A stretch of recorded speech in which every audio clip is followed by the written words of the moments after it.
And we are live with Stephen Clark. Stephen Clark, how are you this afternoon on a fine Wednesday? Hey, it's good to be with you, Bill. It is good to be with you and everybody else who is watching or listening the podcast. It is a balmy 43 degrees in Minneapolis, St. Paul. For those of you that are wondering, typically I would be outside playing outside hockey this time of year. Instead, I was outside in my shorts and I did have a long sleeve shirt on, but it is warm enough that I went out and checked on my bees. And the bees are doing great. I mean, one thing about having weather like this, my bees are just thriving through the winter, which, you're always holding your breath as to whether they'll make it through the winter in Minnesota, but they're having no problems so far. I wondered if you ever put them on the backs of trucks and move them to southern climes to help them in the pecan groves or all the other places. Is that anything you've ever been connected or plugged into?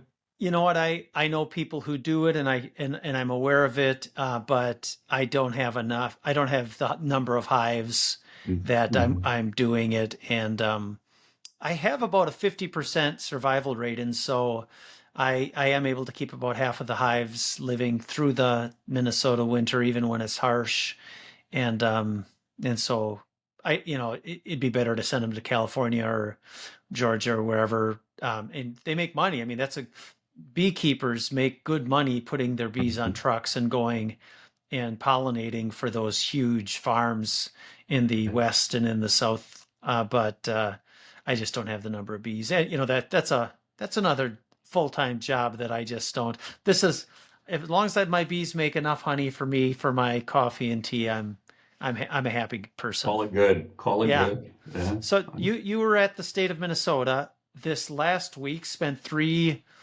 uh, exhilarating long days with the state, including giving a presentation. How was the event for the state of Minnesota? They're not in person anymore, right? People aren't in their buildings for most of the agencies anymore. Is that right? There's a lot of remote work going on across the state of Minnesota. The executive branch agencies are maybe a couple days a week, like the private sector. We're hearing that leaders, people leaders, and managers with broader span of control are maybe coming back in, but a lot of the individual contributors reporting up into those leaders are working completely remotely. So it was great to be with people in person, and we did have a certain amount of traffic to our Logisolve booth in the exhibitor space, where we did hear a certain candid appreciation from people to bump into each other face to face, because they're not on the same floor, they're not in the same building, and they have to work a little harder to get together. I was at just the one day, and I was amazed at how many. Now, of course, it was the keynote speaker, and I'm drawing a blank on the gentleman's name. He's from Oklahoma or Texas or something, Southern guy. So he's got a really relaxing Southern draw that you can listen to, and ex-CIO, of a state agency. But that was packed, absolutely packed, and there were a lot of people in that room. Was it overall that kind of participation each day, or was that the crescendo, the apex of people that were coming through the building? No, I think that particularly on Thursday when we presented, so day after that keynote on Wednesday, we saw the consistent similar attendance. So as we went to a few of the breakout sessions ourselves and learned along with city, county, and state operations and IT professionals, I was really happy to see that for folks who had replied to the call for presentations, they were really uniformly well attended.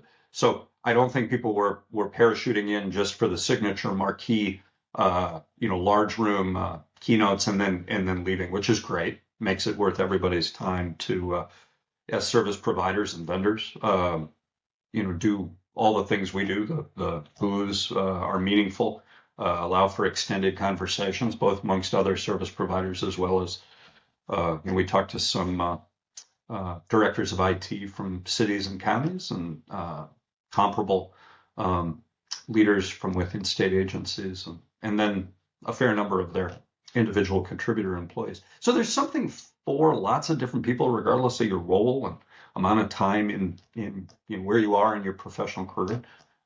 So yeah, I'm happy we did it. We've been there, many years in a row, and I'm optimistic that we'll all decide to come back and do it again next year. It's always good to get into St. Paul. The Rivercenter is a great facility to have these kind of things. You can go check out a wild game if they happen to be playing that night when it's done, or you can go and have dinner and drinks afterwards. But I thought very much well worth it. Now, the keynote speaker, I thought it was interesting. He's kind of in a think tank now. He's moved on from a state CIO.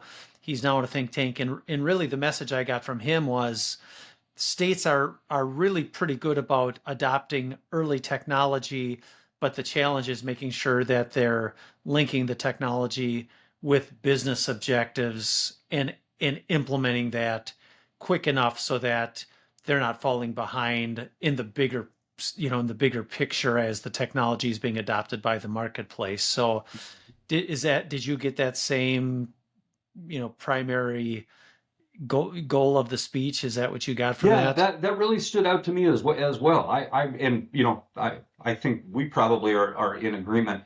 The opportunity window to leverage variable funding in any biennium 2-year period, if you're at the state, working with the legislature and the governor to realize 4-year strategic plan priorities, goals, and objectives is hard because, there's a bit of a drip in a rebaseline budget practice and set of processes. So, you can have a strategic roadmap that is short by, some comparisons, right? That might be 12, 15, 18 months long, but truly strategic and enterprise magnitude.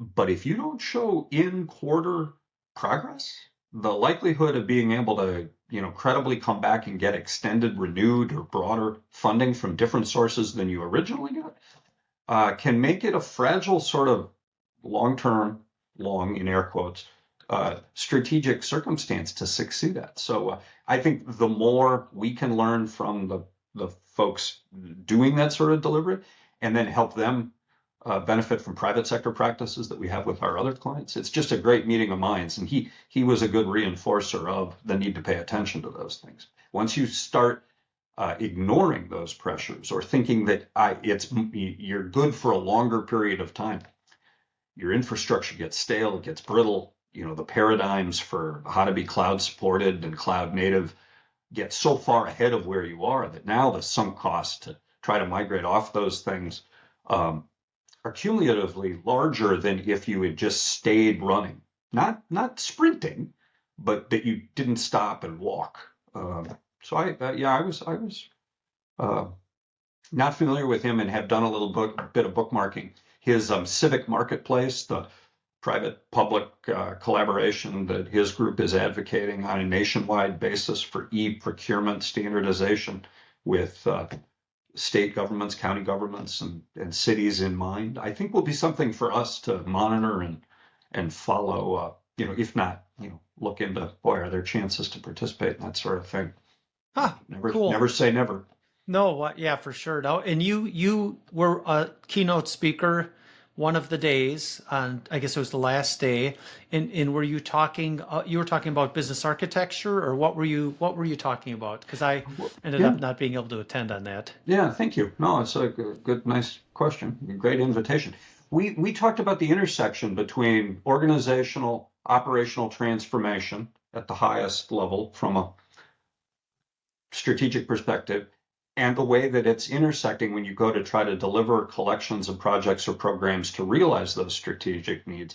What are the data dependencies? And increasingly, what are the data science related artificial intelligence, machine learning, and information security underpinnings to succeed at that high level organizational operations transformation? So it was great. Everybody's super interested. There's huge amount of focus on, really understanding if I care about data governance, if I care about master data management, how does my interest and care for those things change if I'm no longer thinking about staffing up people to do those functions and believe I can run straight to automation to help me with chatbots and bespoke or custom generative AI creating content in reaction to citizen inquiries. And I mean, there's, 48 different, scenarios. And we got 24 questions from the 36 folks that attended from start to finish our hour-long discussion, which was great. So we really well attended,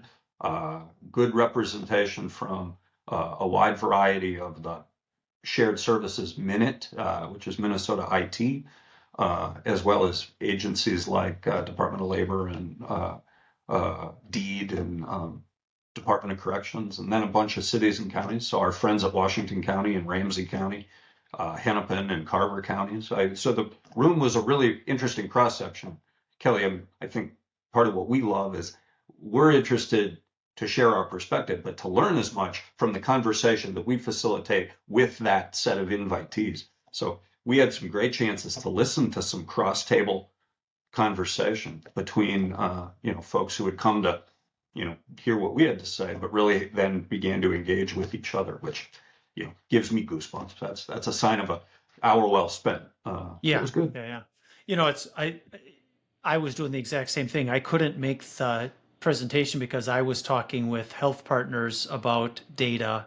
We're seeing so much of that.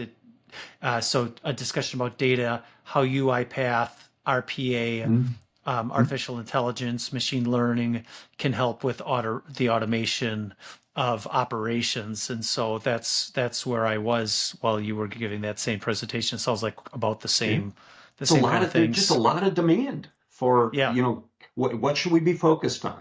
Who should we be talking to? And I mean, that's the power of the network. We're going to come up with reusable patterns across healthcare organizations and where private sector healthcare, like and the nonprofits, so the Blues, technically nonprofit, but where health partners and Medica and UHG's, broader Optum organization, where they intersect with hospitals, where they intersect with, direct delivery care patterns, and then the manufactured devices. We have such great privilege of having all of those different commercial verticals as customers of ours. It's fun to really find the common threads across those so we can trade stories, let folks know, the fact that they've got 16 open questions, they're not alone. Yeah, right. Before I let you go, are you doing anything for the holidays? Are you going bicycling or mountain climbing or hiking in some remote place, or what do you got going on? Well, it's not remote. It's not remote, but it'll be up high a little bit. Yeah, we're going to get down to the Carolinas, so there'll be some time, hopefully close to the Blue Ridge Parkway, on the Piedmont side, the east-facing side of the Blue Ridges, up at maybe elevation where we'll see some crusty snow, which would be fun since we don't have it in our own backyard. Right. Yeah, but no trekking poles, no fancy gear, just a lot of day hike, good time outside because mom's Christmas cookies, you got to work those off. So You do, and it takes quite a bit of walking because there's some butter in them usually. exactly. They're Yeah. not afraid. So when are you off and about? You've got some Off to plans too, right? off to Costa Rica on Christmas Day, the 25th. 25th. So Well, have yeah, a great trip. Don't get sunburned. Bring sunblock.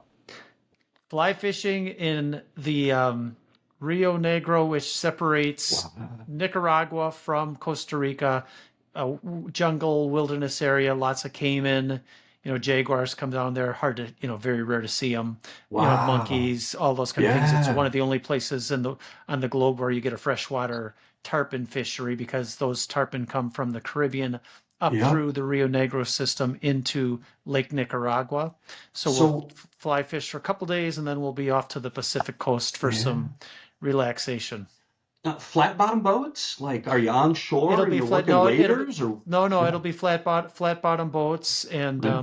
the goal Cool. is to. And the tarpon are very large, so they're 100 to 200 pound kind of tarpon, 10 weight fly rods, and Yeah. the goal is to actually get one landed so you can jump out into the water and get a photo holding these huge Yeah. tarpon with Right. with jungle life around you. That's the goal.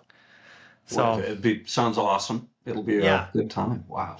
Well, happy holidays to you and your family, and Thank everybody you. else out there listening. Happy holidays, Merry Christmas, and you're listening to the vodcast.